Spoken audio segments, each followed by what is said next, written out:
সেদিন সন্ধে থেকেই আকাশটা অদ্ভুত লাগছিল।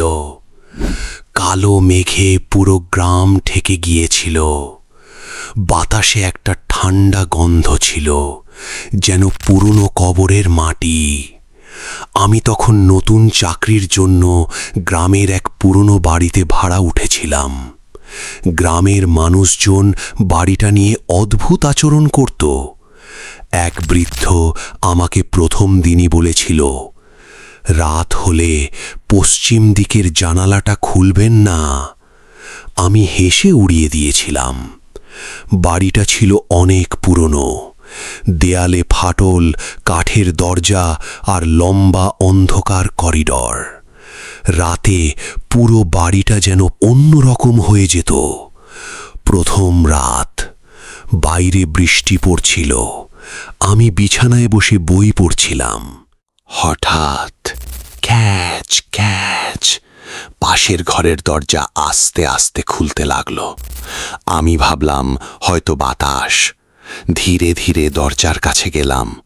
ভিতরে সম্পূর্ণ অন্ধকার। মোবাইলের ফ্ল্যাশ লাইট চালাতেই দেখলাম একটা পুরনো কাঠের চেয়ার নিজে নিজে দুলছে। আমার বুক ধড়ফড় করতে লাগলো। ঠিক তখনই আমার কানের পাশে ফিসফিস শব্দ, তুমি এখানে কেন এসেছ? আমি ভয়ে পিছিয়ে গেলাম। দ্রুত নিজের ঘরে এসে দরজা বন্ধ করলাম। সারা রাত ঘুমাতে পারিনি। পরদিন সকালে পাশের দোকানে গেলাম। দোকানদার আমাকে দেখে চুপ হয়ে গেল। আমি জিজ্ঞেস করলাম, এই বাড়িটা নিয়ে সবাই এত ভয় পায় কেন? বৃদ্ধ লোকটা ধীরে ধীরে বলল, ওই বাড়ির পেছনেই পুরনো শ্মশান, আর বহু বছর আগে ওই বাড়িতে একটা পরিবার আগুনে পুড়ে মারা গিয়েছিল। আমার পুরো শরীর ঠান্ডা হয়ে গেল, কিন্তু তখনও আমি এসব বিশ্বাস করিনি। দ্বিতীয় রাত, হঠাৎ রাত ৩টের দিকে ঘুম ভেঙে গেল। মনে হলো কেউ করিডরে হাঁটছে।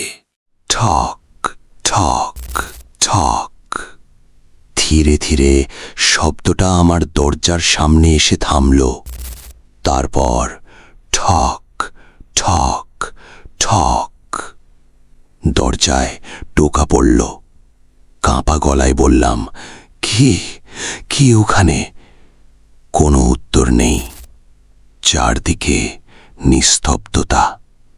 সাহস করে দরজাটা একটু খুললাম। বাইরে কেউ নেই, কিন্তু মেঝেতে ভেজা পায়ের ছাপ দেখা যাচ্ছিল। আর সেই ছাপগুলো সোজা পশ্চিম দিকের জানলার দিকে গেছে। হঠাৎ বৃদ্ধের কথাটা মনে পড়ল, পশ্চিম দিকের জানলাটা খুলবেন না। কিন্তু কৌতূহল আমাকে থামাতে পারল না। ধীরে ধীরে জানলার কাছে গেলাম। বাইরে শ্মশান দেখা যাচ্ছিল। বিদ্যুতের আলোয় হঠাৎ দেখলাম সাদা কাপড় পরা একটা মেয়ে দাঁড়িয়ে আছে। তার মাথা নিচু, ভেজা চুল মুখ ঢেকে রেখেছে। আমি জমে গেলাম। হঠাৎ সে ধীরে ধীরে মাথা তুলল। তার চোখ দুটো পুরো কালো, ঠোঁটে ভয়ঙ্কর হাসি। তারপর জানলার ওপাশ থেকে ফিসফিস করে বলল, আমাকে ভিতরে আসতে দাও। আমি ভয়ে পিছিয়ে গেলাম। ঠিক তখনই পুরো বাড়ির লাইট বন্ধ হয়ে গেল। চারদিকে অন্ধকার। করিডোরে আবার হাঁটার শব্দ। ধপ ধপ ধপ। মনে হচ্ছিল কেউ খুব ধীরে আমার ঘরের দিকে আসছে। দরজার নিচ দিয়ে হঠাৎ কালো ছায়া দেখা গেল। আমার নিঃশ্বাস বন্ধ হয়ে আসছিল। তারপর দরজা খোলো। আমি চিৎকার করে বিছানার কোণে চলে গেলাম। হঠাৎ দরজাটা নিজে নিজে খুলে গেল। বাইরে কেউ নেই, কিন্তু ঘরের ভেতরে তাপমাত্রা হঠাৎ বরফের মতো ঠান্ডা হয়ে গেল।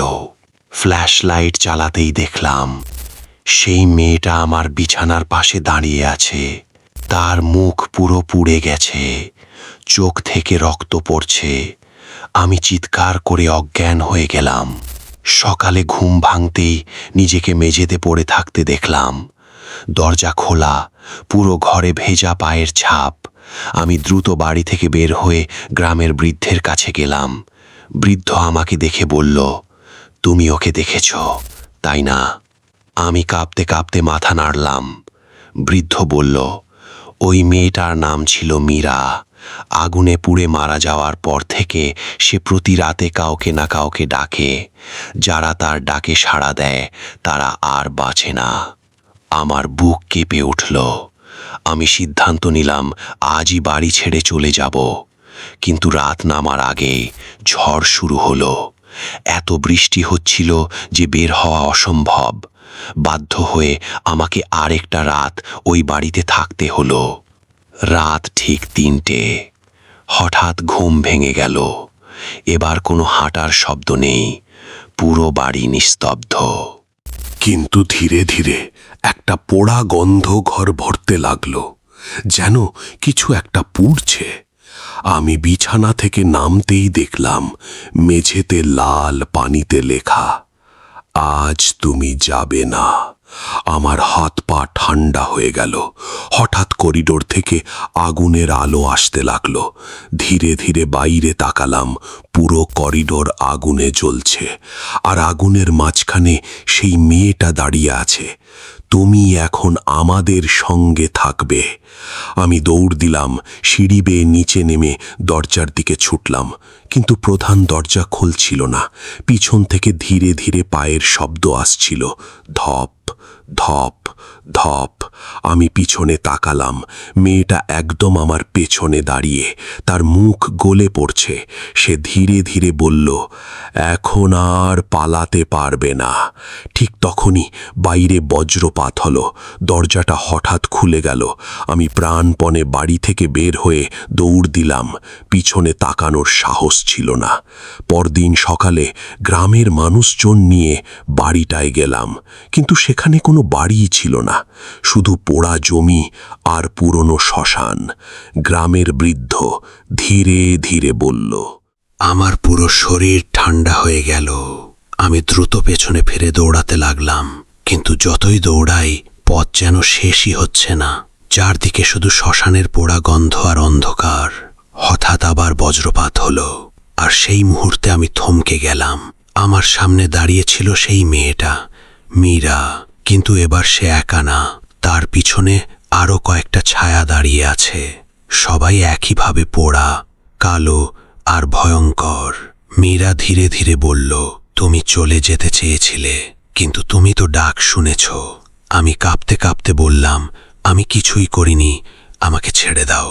সে হেসে উঠল, যারা একবার আমাদের বাড়ি দেখে তারা আর ফিরে যায় না। হঠাৎ চারদিক অন্ধকার হয়ে গেল, শুধু আমার শ্বাসের শব্দ শোনা যাচ্ছে, ধপ ধপ ধপ। আমি চোখ বন্ধ করে ফেললাম। যখন আবার চোখ খুললাম, আমি আবার সেই পুরনো বাড়ির ভেতর। দরজা বন্ধ, সব কিছু আগের মতো, যেন কিছুই হয়নি। আমি স্বপ্ন দেখছিলাম, কিন্তু আমার হাত কাঁপছিল।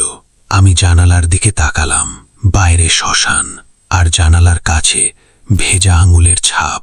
হঠাৎ পেছন থেকে ফিসফিস শব্দ, তুমি এখনো চলে যাওনি। আমি ধীরে ধীরে ঘুরলাম, মীরা ঠিক আমার পেছনে দাঁড়িয়ে। এবার তার মুখে কোনো হাসি নেই, শুধু একটাই কথা, এখন তুমি আমাদের একজন। তারপর সব কিছু সাদা আলোতে ঢেকে গেল। বাইরে ঝড় থেমে গেল, গ্রাম আবার শান্ত হয়ে গেল। গ্রামের বৃদ্ধ পরে বলেছিল, ওই বাড়িটা শুধু তাদের কাছেই দেখা যায় যাদেরও ডাক দেয়। যে একবার ওই বাড়িতে রাত কাটায় সে আর মানুষ থাকে না। আর আজও রাত 3টে বাজলেই গ্রামের পশ্চিম শ্মশানের পাশে একটা নতুন ছায়া দেখা যায়, যা ধীরে ধীরে পুরনো বাড়ির দিকে হাঁটে। সেই নতুন ছায়াটা প্রতি রাতে শ্মশানের পাশ থেকে বেরোয়, ধীরে ধীরে পুরনো বাড়ির দিকে হাঁটে। কিন্তু সবচেয়ে ভয়ঙ্কর ব্যাপার হলো, ছায়াটা এখন আর মীরার নয়, সেটা আমারই মতো দেখতে একটা ছায়া। একই হাঁটা, একই শরীর, একই মুখ, যেন আমি নিজেই ফিরে আসছি আবার আবার আরেকবার। গ্রামের মানুষ এখনো বলে, ওই বাড়িটা কখনো খালি থাকে না, কারণ সেখানে সব সময় নতুন কেউ রয়ে যায়। আর সত্যিটা আমি এখন বুঝতে পারি, আমি কখনোই ওই বাড়ি থেকে বের হতে পারিনি। আমি শুধু আর একটা অংশ হয়ে গেছি সেই গল্পের, সেই ডাকের, সেই অভিশাপের। এখন প্রতি রাতে ঠিক ৩টে আমি অন্য কাউকে ডাকি, দরজাটা খোলো।